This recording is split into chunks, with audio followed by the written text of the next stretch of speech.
Okey, bismillahirrahmanirrahim. Assalamualaikum warahmatullahi wabarakatuh. Okey, alhamdulillah. اليوم ندرس في لغة عربية في السنة الثانية في القسم تراكيب. Okey, قبل في دراسة في ندرس في kalimat, iaitu kalimat asma' dengan kalimat af'al.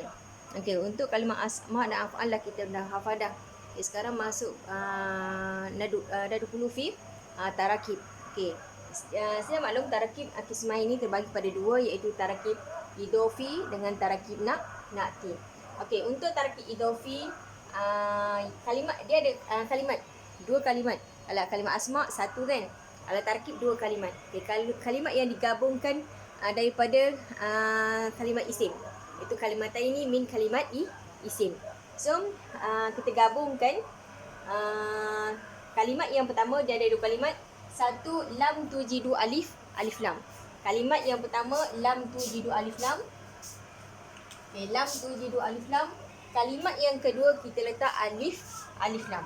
Okay, kita letak alif lam. Maka kalimat yang pertama dinamakan mudhaf. Kalimat yang kedua dinamakan mudhafun ilaih. Dua kalimat yang digabungkan daripada kalimat asma', daripada kalimat isim. Okey, contohnya kita letak. Okey, tajuk yang sekarang adalah tajuk al-alama baina aidikum fi sanah saniyah. Maka kita bagi contoh sanah saniyah lah, iaitu contoh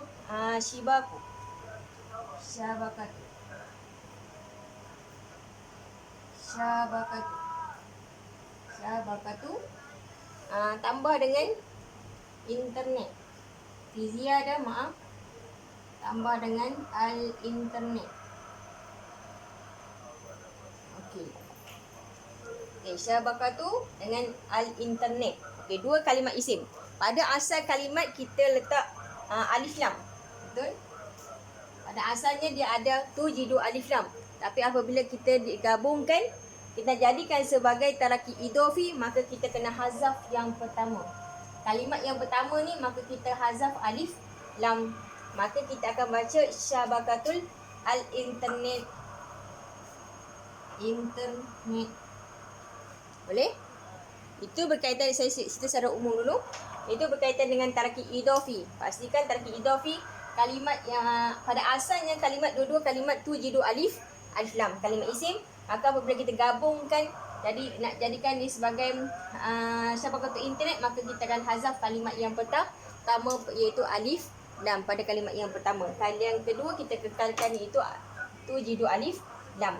Okey, untuk kalimat isim, untuk kalimat na'ti, iaitu tarakib gabungan yang berkaitan dengan kata sifat, maka yang pertama ada alif lam, yang kedua juga ada alif lam. Maka kalimat ini tujidu alif lam. Dua-dua kalimat mempunyai alif lam. Dan dan akan berlaku juga dua-dua tidak perlu letak alif lam. Yang berbeza ketika mana bila dia ada alif lam, bila dia tidak perlu letak alif lam, kedudukan tarakib tu duduk di mana. Okey. Okay, saya cerita secara umum. Okey, contoh pada fi sanah saniyah fil alama baina aidikum, contohnya adalah contoh al-mustakhdimu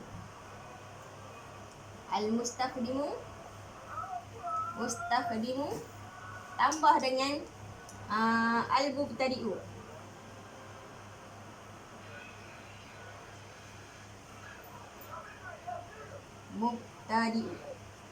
Okey, kita ambil perkataan al-mustakhdimu dengan al-mubtadi'u. Maka kita gabungkan, jadi dia sebagai tarakib idofi, maka akan jadilah al-mustakhdimu al-mubtadi'. Maka kita kekalkan ada alif lam pada kalimat yang asal.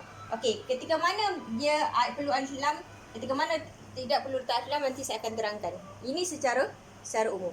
Okey.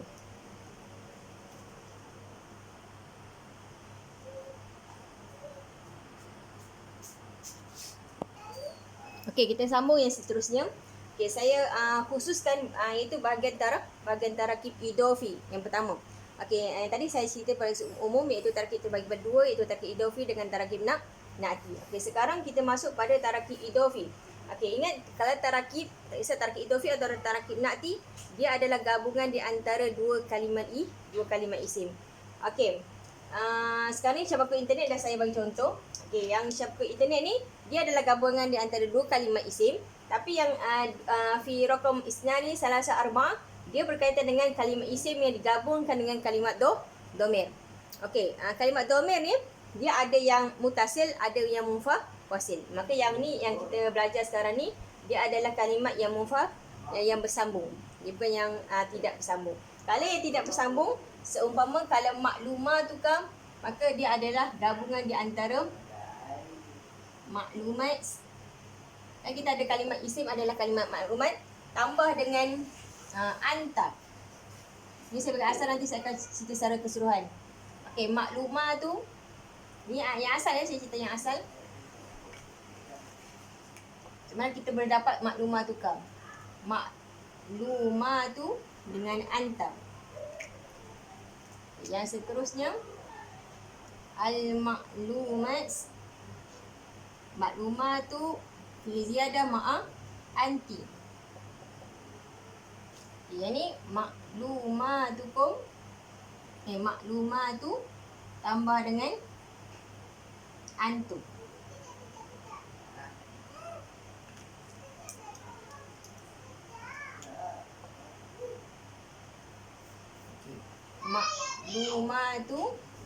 Maklumah tu dengan anti dengan antum. Okey, ini adalah gabungan, ini yang asal, iaitu kalimat isim yang digabung dengan kalimat domir. Yang saya bagi ni domir yang tidak bersambung. Okay, yang tidak bersambung, maka bila kita gabungkan, maka dia akan jadi macam ni. Ini yang asal. Okey, maklumah tukar tu itu maklumat kamu seorang lelaki. Maklumah tukar maklumat kamu seorang perempuan. Maklumah tukum adalah maklumat kamu ramai lelaki. So iaitu semua bahagian domir yang semua yang domir mukhatab. Ini mukhatab, ini mukhatabah, iaitu tapi yang berhadapan. Okey, ini saya cerita mana asal yang didapat maklumah tukar, maklumah tuki dan maklumah tukum. Okey, boleh perhatikan dulu. Okey, boleh? Okey. Ini adalah saya bagi secara keseluruhan. Yang kalau ikutkan kita yang tadi, dia hanya pilih domir anta, anti dengan antum. Okey, sekarang saya bagi secara keseluruhan supaya budak pelajar boleh tahu daripada huwa sampai sampai ana nahnu. Domir ana nahnu pun ada juga, nanti saya akan bagi tahu.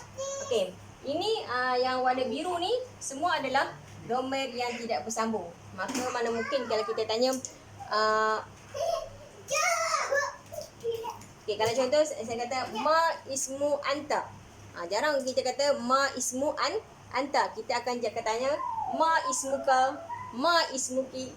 Maka kalimat isim boleh bergabung dengan domir. Atau kalimat isim boleh bergabung dengan domir. Ini domir yang tidak bersambung. Warna biru ni adalah domir yang tidak bersambung. Okey. Bila kita guna domir yang tidak bersambung, masa dia duduk tunggal lah. Dia duduk seorang-seorang. Apabila kalimat isim, maka apabila digabung, contoh kitabuhu, kitabnya, maka kitab campur yang simple.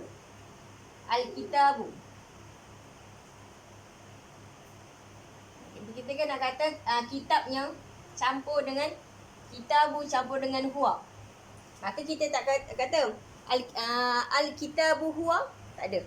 Maka kita akan kata belajar macam belajar matematik.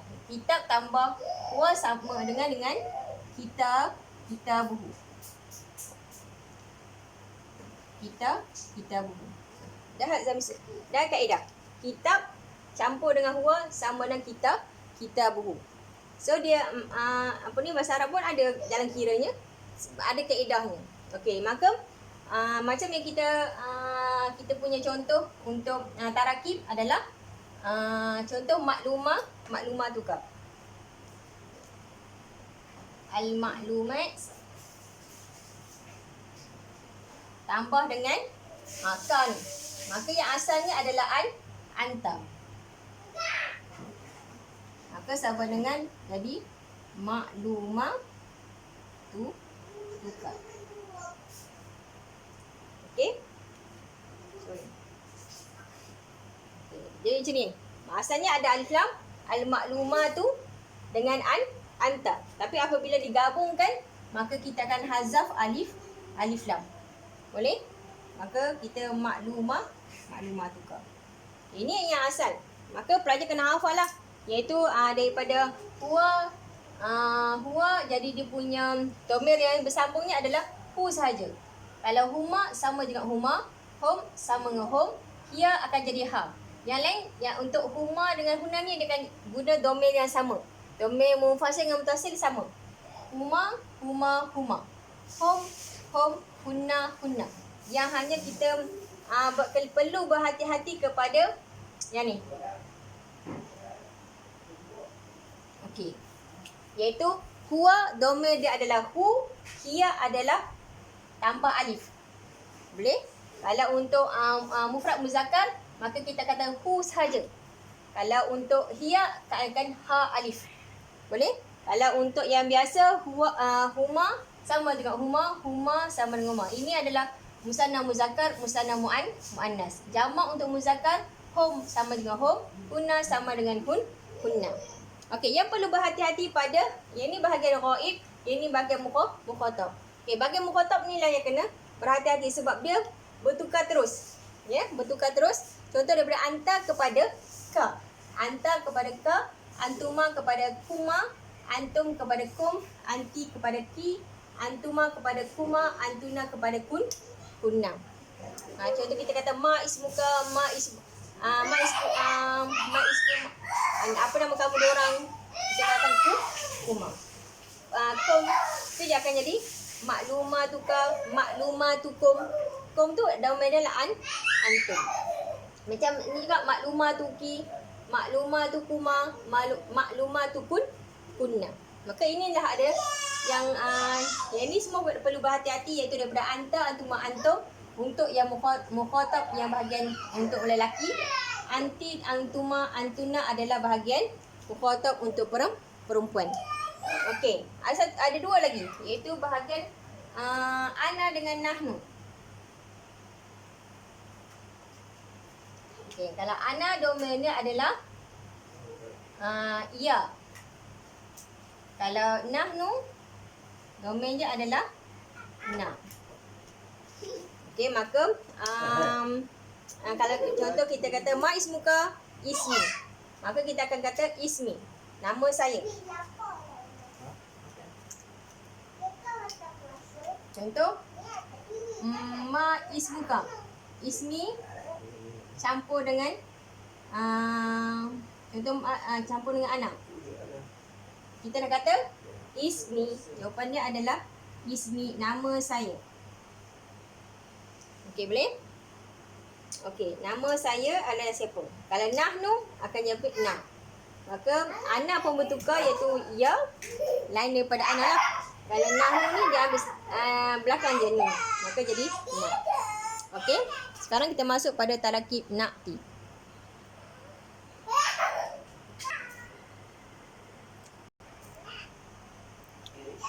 Okey, kita sambung bahagian tarakib na'ti. Okey, tarakib na'ti ni saya bagi contoh dua yang iaitu berkaitan dengan mufrad muzakkar dengan mufrad muannas. Okey, maka apabila untuk saya bagi yang mufrad dulu. Okey, untuk mustaqdimu al-mubtadi'u dengan al-mustaqdimu, al-mustaqdimatu. Okey, al-mustaqdimatu dengan mubtadi'ah. Okey, betul tak? Okey. Al-mustaqdimu mubtadi'ah ini adalah berkaitan dengan mufrad muzakkar, ini mufrad muannas. Okey. Untuk yang contoh yang ni, okay, saya bagi yang dua-dua perlu ada alif lam, iaitu ketika mana dia duduk tempat mubtada. Okey, tempat mubtada ke tempat fa'il ke, dia mesti perlu letak alif lam. Contoh saya letak al-mustaqdimu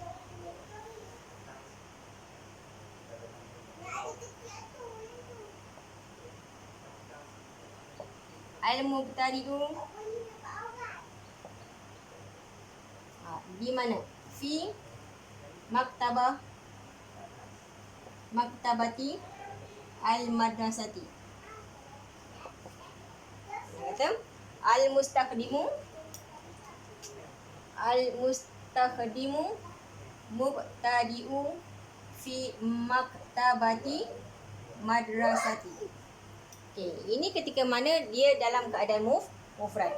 Ingat kalau untuk tarakib na'ti yang ni, ketika mana dia akan tashkil dhammah. Tashkil dhammah ketika mana dia adalah kalimat isim mufrad. Kalau dia duduk tempat mubtada, maka secara otomatik dia adalah marfu'. Dia kalimat ni duduk tempat mubtada, maka mubtada dia akan marfu'. Mim ni mubtada dia akan jadi marfu'. Sekarang ni marfu' dengan apa? Marfu' dengan dhammah. Sebab apa dia marfu' dengan dhammah? Dia adalah kalimat isim mufrad.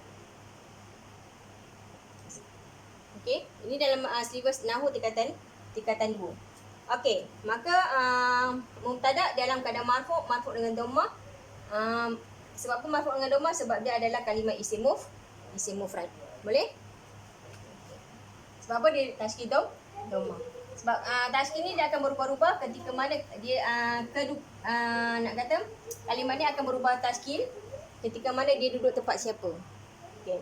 Sekarang ni kita letak dua-dua ada alif lam. Okey. Mubtadi'u okey. Okey, sekarang ni dalam keadaan dia mufrad. Boleh? Dalam keadaan mufrad. Saya bagi dia dalam keadaan ini mufrad muzakkar. Saya bagikan keadaan dia dalam keadaan mufrad muannas.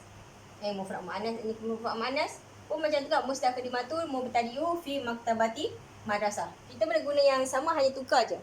Ataupun kita datang dalam musanna muzakkar. Contoh al-mustaqdimani mubtadi'ani.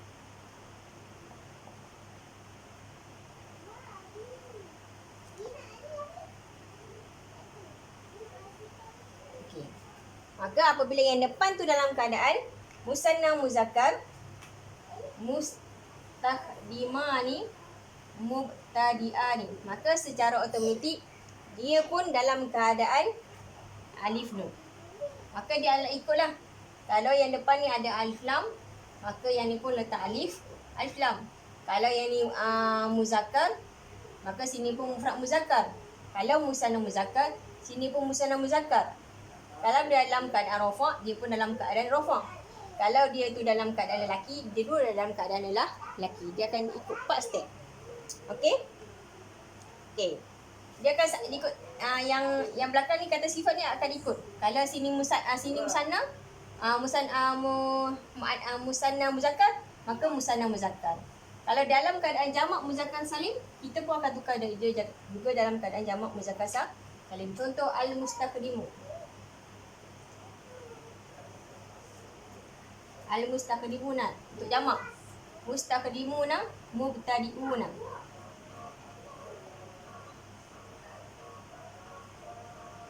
Mubtadi'una. Macam ni.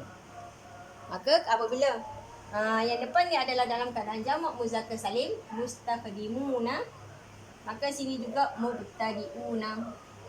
Mubtadi'una dalam keadaan jamak. Kata sifat ni mesti ikut yang dihadapan. Okey? Ataupun dalam keadaan jamak untuk perempuan. Apa dia? Jamak untuk perempuan. Al-mustaqdimani. Al-mustaqdimat.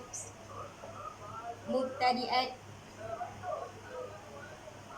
Okey. Al-mustaqdimatu mubtadi'at. Okey. Maka apabila didapat dalam keadaan jamak untuk perempuan, maka secara otomatik yang ni pun mestilah jamak untuk perempuan. Kata sifat. So, kalau perempuan, seorang perempuan, maka secara otomatik dia akan pakai tudung. So, dia kena pakai tudung lah. Kata sifat untuk perempuan. Mana mungkin pula seorang perempuan akan pakai songkok. Dia mesti mengikut kata sifat yang sesuai untuk orang yang diikut. Okey, boleh? Ini untuk berkaitan dengan dia dalam keadaan dua-dua dalam keadaan ada alif lam mana dia duduk di awal jumlah. Kalau awal jumlah, kalau dia tidak berkaitan dengan kata nama ke kata nama khas, maka kata nama khas tak perlu tak alif lam. Tapi kalau macam kata mesin yang umum, maka kita akan letak alif lam. Okay, kita ketika mana pula dia tidak perlu letak alif lam?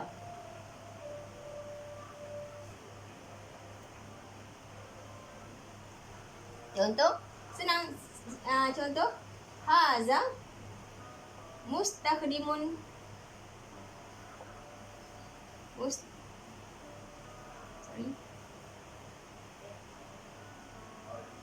mustakhdimun mubtadi'un.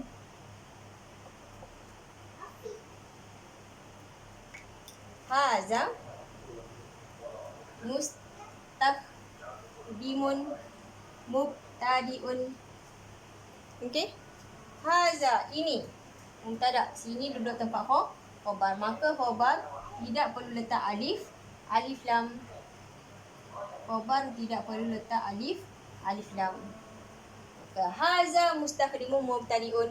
Maka tadi ketika mana dia duduk mubtada, kita letak alif lam. Bila tempat khabar, maka tidak perlu letak alif lam. Apabila yang depan pun tidak alif lam, maka yang belakang pun tidak perlu letak alif lam. Apabila kalimat yang tidak ada alif lam, maka kita letak tanwin. Okey, boleh?